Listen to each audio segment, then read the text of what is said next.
మీరు తీసుకునే అదే మందులు, అదే నాణ్యమైన మందులు, కానీ సగం ధరకే. అవును, మెడ్ప్లస్ బ్రాండ్స్ పై 50 to 80% తగ్గింపు.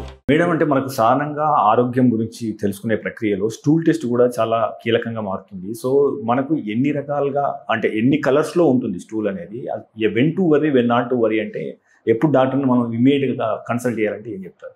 సో స్టూల్ టెస్ట్ అనేది, stool colour especially okay, diseases పక్కకు పెడితే మన డైట్, వాళ్ళు తీసుకునే మెడికేషన్స్ వల్ల చాలా డిపెండ్ అయి ఉంటుంది. సో ఇప్పుడు ఎవరికన్నా టీబీ మెడికేషన్స్ కానివ్వండి, ఐరన్ మెడికేషన్స్, చాలా మెడికేషన్స్ వల్ల రెడ్ కలర్లో వచ్చే ఛాన్స్ ఉంది. సో వాళ్ళు తీసుకుంటున్నారా లేదా అనేది మనం ఫస్ట్ చెప్పాలి, లేదా ఇచ్చే ముందు ఓకే మీ స్టూల్ కలర్ ఇలా అవుతుంది అని చెప్పాలి. First thing. Second thing, stool colour డార్క్గా ఉంటాయి, బ్లాక్గా ఉంటాయి.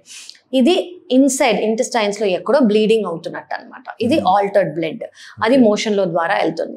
కొంతమందికి మోషన్తో పాటు ఫ్రెష్ బ్లడ్ వస్తుంది. సో ఇది లోవర్ పార్ట్ ఆఫ్ ద ఇంటెస్టైన్లో ఏదో ప్రాబ్లం ఉన్నట్టు, అది ఫిషరా లేదా పైల్సా లేదా ఐబిడియా, వేరే ఏదైనా ప్రాబ్లమా, అవి చూసుకోవాలి. ఇంకోటి ఏంటంటే pale colour stools. Pale colour అంటే సిమెంట్ కలర్లో ఉంటాయి స్టూల్స్. అంటే ఏంటంటే మన స్టూల్కి కలర్ జనరల్గా వచ్చేది ఎల్లో కలర్ బైల్ జ్యూస్ వల్ల.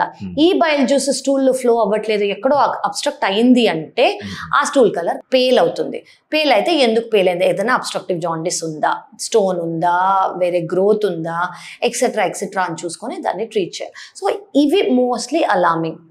Blood in stools, black colour stools, pale colour stools, something you should. And always diet వల్ల స్టూల్ కలర్ ఆల్వేస్ చేంజ్ అవుతుంది.